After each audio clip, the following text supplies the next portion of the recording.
प्रिय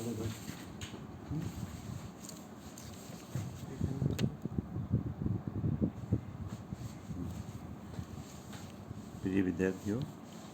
आज हम बीए पार्ट 3 के ज्योग्राफी ऑफ एशिया के अंतर्गत जनसंख्या के जो टॉपिक है उस जो टॉपिक के अंतर्गत जनसंख्या एशिया महाद्वीप में जनसंख्या वितरण, घनत्व और ग्रोथ के बारे में अध्ययन करते हैं। और जनसंख्या के जो विभिन्न प्रकार के इससे जुड़े हुए विभिन्न प्रकार के जो पहलू पाए जाते हैं, इनका वितरण पाया जाता है, घनत्व कैसा पाया जाता है और वृद्धि कैसी पाई जाती है, इसके बारे में हम अध्ययन करेंगे। एशिया महाद्वीप जनसंख्या की दृष्टि से भी तथा क्षेत्रफल की दृष्टि से दोनों से ही एक विशाल महाद्वीप है, क्योंकि एशिया महाद्वीप है वो विश्व के लगभग 1/3 क्षेत्रफल पर उसका वितरण पाया जाता है या क्षेत्रफल पाया जाता है, 1/3 पाया जाता है। लेकिन दूसरा जो सबसे महत्वपूर्ण जो पहलू पाया जाता है, इस पर जनसंख्या जो निवास करती है वो लगभग 2/3 विश्व की जनसंख्या निवास करती है। दूसरा एशिया महाद्वीप है वह प्राचीन समय से ही जनसंख्या का या मानव का जन्म स्थल रहा है। इस कारण से भी यहाँ पर मानव का बसाव जो पाया जाता है अधिक पाया जाता है। इसके साथ साथ विश्व के जो दूसरे क्षेत्र पाए जाते हैं उन की दृष्टि से या उन क्षेत्रों की दृष्टि से एशिया महाद्वीप की जनसंख्या के बसने या अधिक होने का जो महत्वपूर्ण पाया जाता है, यहाँ की जलवायु, यहाँ के संसाधन और विभिन्न प्रकार के जो क्रियाकलाप पाए जाते हैं वो प्राचीन समय से ही अत्यधिक मात्रा में कृषि क्रियाओं से आधारित पाया जाता है। इस कारण से यहाँ पर जमाव है जनसंख्या का अत्यधिक मात्रा में पाया जाता है। एशिया महाद्वीप है जनसंख्या के प्रवास की दृष्टि से भी विश्व के सभी क्षेत्रों में फैले हुए या एशिया महाद्वीप के जो निवासी हैं वो विश्व के दूसरे क्षेत्रों में भी फैले हुए पाए जाते हैं, क्योंकि ये मानव सभ्यता का या मानव का जन्म स्थल रहा और जन्म स्थल होने के साथ साथ यहाँ पर दूसरे क्षेत्रों की ओर प्रवास भी पाए जाते हैं। उसके विभिन्न क्षेत्रों में जैसे चीन की क्षेत्रों से जो व्यापार होता था यूरोप के क्षेत्रों की ओर, तथा दजला और फ्रात की जो नदियों या सुमेरन जो सभ्यताएँ पाई जाती थी या सिंधु घाटी जो सभ्यताएँ पाई जाती थी, इन क्षेत्रों से व्यापारिक गतिविधियों के साथ साथ व्यापार की और प्रवास की भी प्रवृत्ति है एशिया महाद्वीप में पाई जाती है। और विश्व के सभी क्षेत्रों में एशिया महाद्वीप का प्रवास है वर्तमान समय में भी दिखाई देता है। दूसरा, एशिया महाद्वीप का जो जनसंख्या पाई जाती है या जनसंख्या का जो वितरण, घनत्व और वृद्धि पाई जाती है, वो उसकी दृष्टि से यदि हम देखें तो एशिया महाद्वीप का जनसंख्या मानव संसाधन का एक प्रमुख केंद्र पाया जाता है और यह उन्नति का भी या मानव संसाधन है वह उन्नति का साधन भी पाया जाता है। एशिया महाद्वीप एक विकासशील महाद्वीप है और कुछ भाग हैं इसके विकसित पाए जाते हैं और कुछ विकासशील या पिछड़े भी पाए जाते हैं। विकसित हैं, विकासशील हैं और सभी प्रकार की अर्थव्यवस्थाएं हैं यहाँ पर पाई जाती हैं। दूसरा, यहाँ की जो अर्थव्यवस्थाएं पाई जाती हैं उस अर्थव्यवस्थाओं के अंतर्गत भी पूंजीवादी अर्थव्यवस्था, विभिन्न प्रकार की साम्यवादी अर्थव्यवस्थाएं, मिश्रित अर्थव्यवस्थाओं के रूप में भी पाया जाता है। अतः आर्थिक प्रगति की दृष्टि से भी ये विकसित, विकासशील और पिछड़ी जो अर्थव्यवस्थाएं हैं यहाँ पर पाई जाती हैं। इस कारण से भी एशिया महाद्वीप में जनसंख्या में अनेक प्रकार की विविधताएं हैं पाई जाती हैं। एशिया महाद्वीप का जो जन संसाधन पाया जाता है उस जन संसाधन में अनेक प्रकार की संभावनाएं भी पाई जाती हैं। एशिया महाद्वीप में जन संसाधन का जो वितरण पाया जाता है उसमें अनेक प्रकार की असमानताएं पाई जाती हैं। जैसे कुछ जो क्षेत्र पाए जाते हैं वो अत्यधिक मात्रा में बसे हुए पाए जाते हैं या अत्यधिक मात्रा में वहाँ पर जनसंख्या का वितरण पाया जाता है। जैसे चीन का जो क्षेत्र पाया जाता है, भारत के या मानसून एशिया के जो क्षेत्र पाए जाते हैं, भारत पाया जाता है, पाकिस्तान पाया जाता है, बांग्लादेश पाया जाता है। इसी प्रकार से जापान और उसके आसपास के जो क्षेत्र पाए जाते हैं, वियतनाम है, उन क्षेत्रों के अंतर्गत भी जनसंख्या का दबाव है या जनसंख्या का बसाव अधिक मात्रा में पाया जाता है। दूसरी ओर जो मध्यम जनसंख्या के या कम बसे हुए जो क्षेत्र पाए जाते हैं उन क्षेत्रों के अंतर्गत पश्चिमी एशिया के जो क्षेत्र पाए जाते हैं, दक्षिण पूर्वी एशिया के जो क्षेत्र पाए जाते हैं, या मध्य एशिया के जो क्षेत्र पाए जाते हैं। इसके अलावा कुछ जो क्षेत्र पाए जाते हैं वो निर्जन क्षेत्र भी पाए जाते हैं या जनशून्य क्षेत्र भी उसको हम कह सकते हैं। जैसे उत्तर के जो टुंड्रा जलवायु के प्रदेश पाए जाते हैं, या मध्यवर्ती जो पर्वतीय जो खंड पाए जाते हैं, पर्वतीय और पठारी जो प्रदेश पाए जाते हैं, उन क्षेत्रों के अंतर्गत जनसंख्या का वितरण जो पाया जाता है वो कम पाया जाता है, या निर्जन या कम बसे हुए क्षेत्र भी एशिया महाद्वीप के अंतर्गत अत्यधिक मात्रा में फैले हुए पाए जाते हैं। इस कारण से भी एशिया महाद्वीप में जनसंख्या के वितरण में अनेक प्रकार की समानताएं पाई जाती हैं। दूसरा, एशिया महाद्वीप में मानव जो संसाधन पाया जाता है वह प्राकृतिक संसाधनों का उपयोग करता है, और इसी कारण से मानव संसाधन है उसमें अनेक प्रकार की संभावनाएं भी पाई जाती हैं। जैसे जिमरमैन महोदय ने कहा है कि एशिया महाद्वीप का मानव संसाधन, प्राकृतिक संसाधन और मानव संसाधन एक दूसरे के पहलू हैं, और प्राकृतिक संसाधन पूर्ण रूप से मानव आवश्यकताओं और मानव क्षमताओं से संबंधित है। जैसे प्राकृतिक संसाधन होते हैं, उन प्राकृतिक संसाधनों का किस प्रकार से उपयोग करना है, उसका किस प्रकार से उपयोग करके हम अपनी अर्थव्यवस्थाएं हैं या अपने विकास होते हैं उसके मॉडल को किस प्रकार से संचालित करना है, वह मानव की जो आवश्यकताएं होती हैं, मानव की जो क्षमताएं होती हैं, मानव का जो ज्ञान होता है, मानव की जो बौद्धिक क्षमताएं होती हैं, मानव की जो विभिन्न प्रकार की क्रियाकलाप होते हैं, उन क्रियाकलापों से वह सहसंबंधित होता है और उससे अत्यधिक मात्रा में उसके घनिष्ठ संबंध पाए जाते हैं। इसी प्रकार से मानव संसाधन के संबंध में जेलेंस्की महोदय ने कहा है कि मानव का ज्ञान, मानव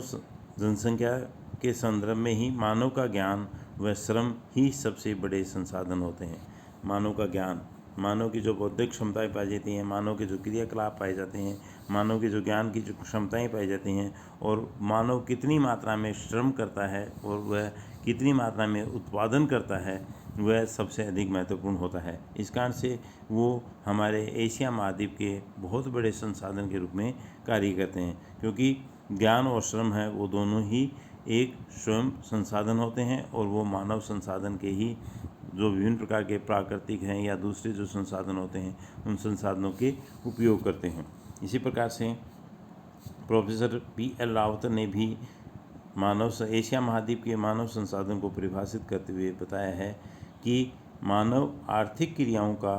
आदि और अंत है।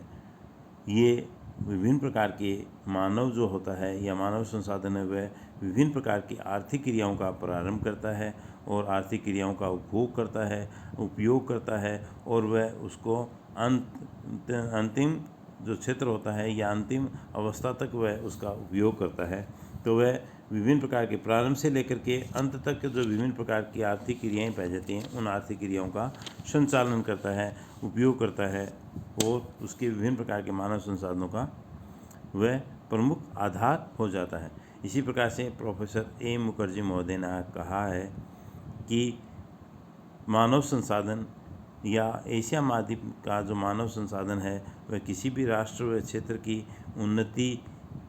में मानव संसाधन संगठित करने की क्षमता पर निर्भर करती है, या दूसरे शब्दों में हम इस प्रकार से भी समझ सकते हैं, किसी भी राष्ट्र या क्षेत्र में उन्नति एवं प्रगति के लिए मानव संसाधन संगठित होकर के अपनी क्षमताएं होती हैं उस क्षमता का उपयोग करता है, और वे क्षमताएं होते हैं उसी मानव संसाधन की क्षमताओं पर या मानव संसाधन की जो योग्यताएं होती हैं, मानव संसाधन की जो कुशलताएं होती हैं, उन कुशलताओं के द्वारा ही वह विभिन्न प्रकार के कार्यों को संपादित करता है और उसी पर निर्भर करता है। इसी प्रकार से कहा जा सकता है कि निस्संदेह किसी भी देश के में जो पाए जाने वाली जनशक्ति या जन संसाधन ही राष्ट्र की भारी पूंजी मानी जाती है, हमारी पूंजी के रूप में उसे देखा जाता है, क्योंकि विश्व के जो विभिन्न प्रकार के जो क्षेत्र पाए जाते हैं, विकसित देश जो पाए जाते हैं, उन विकसित देशों का भी जो विभिन्न प्रकार के जो क्रियाएं हैं वो या विभिन्न प्रकार के जो उत्पादन होते हैं उन उत्पादनों का उपभोग जो होता है वह उपभोग भी इन्हीं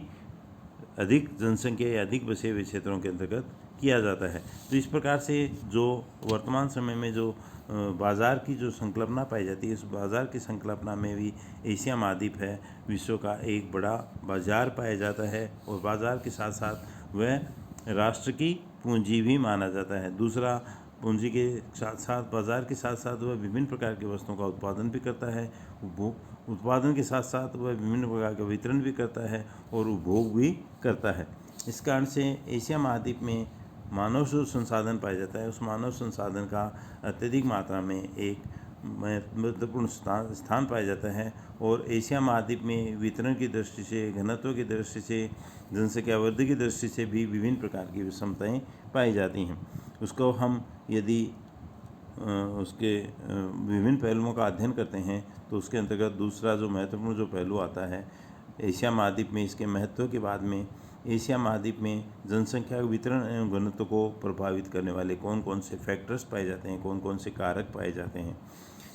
कि एशिया महाद्वीप है वह मानव संसाधन का अत्यधिक मात्रा में सहकेंद्रण पाया जाता है, लेकिन सहकेंद्रण के साथ साथ उसकी उपादेयता भी अत्यधिक मात्रा में पाई जाती हैं। कृषि महोदय के अनुसार एशिया महाद्वीप में अनेक स्थान ऐसे हैं जहां बहुत कम मानव निवास करते हैं, अर्थात एशिया महाद्वीप के जो बहुत बड़ा जो क्षेत्र पाया जाता है, जैसे उत्तर के जो क्षेत्र पाए जाते हैं, मध्य एशिया के जो क्षेत्र पाए जाते हैं, या पश्चिमी एशिया के क्षेत्र पाए जाते हैं, या विभिन्न प्रकार के पर्वतीय और पठारी जो प्रदेश पाए जाते हैं, इन प्रदेशों में बहुत ही कम जनसंख्या निवास करती है। और अनेक स्थान ऐसे भी पाए जाते हैं जहाँ बहुत अधिक संख्या में मानव निवास करते हैं, वहाँ पर अत्यधिक मात्रा में मानव का जमाव पाया जाता है। जैसे भारत पाया जाता है, पाकिस्तान के जो है, बांग्लादेश पाया जाता है, श्रीलंका पाया जाता है। इसी प्रकार से चीन के जो नदी घाटी बेसिन प्रदेश पाए जाते हैं, उन नदी घाटी बेसिन प्रदेशों में इसी प्रकार से दक्षिण पूर्वी एशिया के जो क्षेत्र पाए जाते हैं, उन क्षेत्रों के अंतर्गत एशिया महाद्वीप में अत्यधिक मात्रा में मानव का या विश्व के बड़े जो ह्यूमन एग्लोमरेशन पाए जाते हैं या मानव जो समूह पाए जाते हैं, वो भी एशिया महाद्वीप में निवास करते हैं। तो एशिया महाद्वीप में विभिन्न प्रकार के प्राकृतिक और मानवीय जो कारक पाए जाते हैं, जो जनसंख्या को, यहाँ के वितरण को और घनत्व को जो प्रभावित करते हैं, उसमें महत्वपूर्ण रूप से पहला आता है धरातल का स्वरूप। एशिया महाद्वीप का जो धरातल का स्वरूप पाया जाता है वह विभिन्न प्रकार के पर्वत, पठार, मैदानी जो क्षेत्र पाए जाते हैं या तटीय जो प्रदेश पाए जाते हैं, वो सभी प्रकार की भौगोलिक जो सुविधाएं पाई जाती हैं वो यहाँ पर पाई जाती हैं। यहाँ पर प्राचीन समय से ही या प्राचीन काल से ही विभिन्न प्रकार के जो नदी घाटी बेसिन प्रदेश पाए जाते हैं, वहाँ पर या मैदानी प्रदेशों में जहाँ पर जनसंख्या का बसाव अधिक मात्रा में पाया जाता है, तो विस्तृत मैदानी प्रदेश और विस्तृत उपजाऊ मैदानी प्रदेश हैं एशिया महाद्वीप के अंतर्गत पाए जाते हैं। दूसरा आता है एशिया महाद्वीप की जलवायु। जलवायु की दृष्टि से भी एशिया महाद्वीप है विश्व की सभी प्रकार की जलवायु हैं यहाँ पर पाई जाती हैं। यहाँ पर उष्णकटिबंधीय आर्द्र प्रदेशों से या विश्वरेखीय जलवायु से लेकर के ध्रुवीय प्रदेशों तक की जो जलवायु पाई जाती है। दूसरा, उसके विभिन्न प्रकार के जो प्राकृतिक जो या धरातलीय जो स्वरूप के कारण अनेक प्रकार की जलवायु में भी विषमताएं पाई जाती हैं। एक ही अक्षांशों के क्षेत्रों में एक तरफ विश्व की सबसे अधिक मात्रा में वर्षा, दूसरी तरफ विभिन्न प्रकार के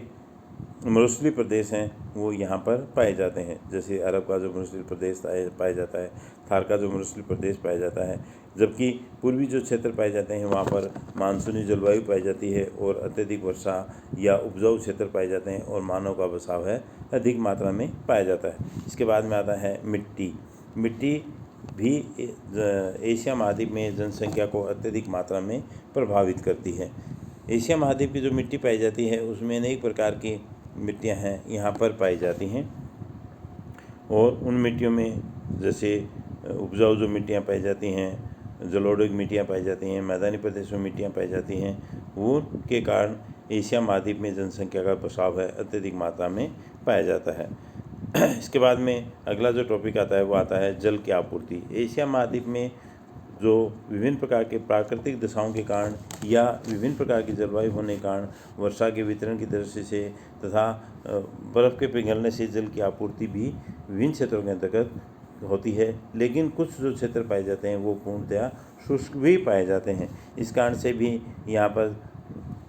मानव बसाव जो पाया जाता है वो अत्यधिक मात्रा में पाया जाता है। और जैसे भारत के जो क्षेत्र पाए जाते हैं, चीन के जो क्षेत्र पाए जाते हैं, जहाँ पर जलापूर्ति पाई जाती है, वहाँ पर अत्यधिक मात्रा में मानव बसाव पाया जाता है। इसके बाद में आता है खनिज संसाधन। एशिया महाद्वीप में विश्व के सभी प्रकार के जो खनिज पदार्थ पाए जाते हैं और उन खनिज पदार्थों के उत्पादन के क्षेत्रों में जनसंख्या का बसाव है वो प्रत्यक्ष रूप से अधिक मात्रा में पाया जाता है। जैसे पहले पश्चिमी एशिया के जो क्षेत्र पाए जाते थे वहाँ पर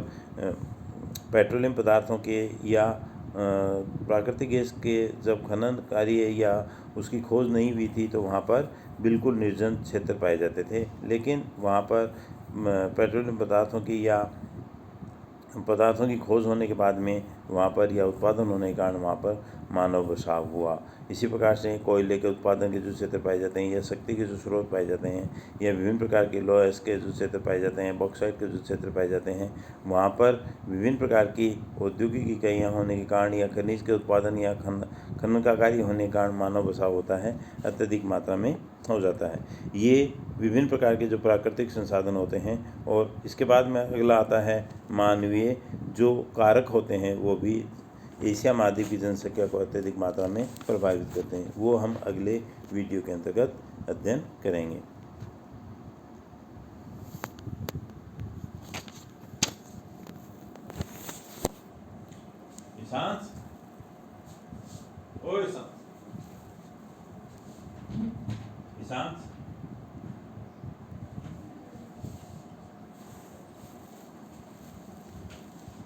यो बंद कर दियो।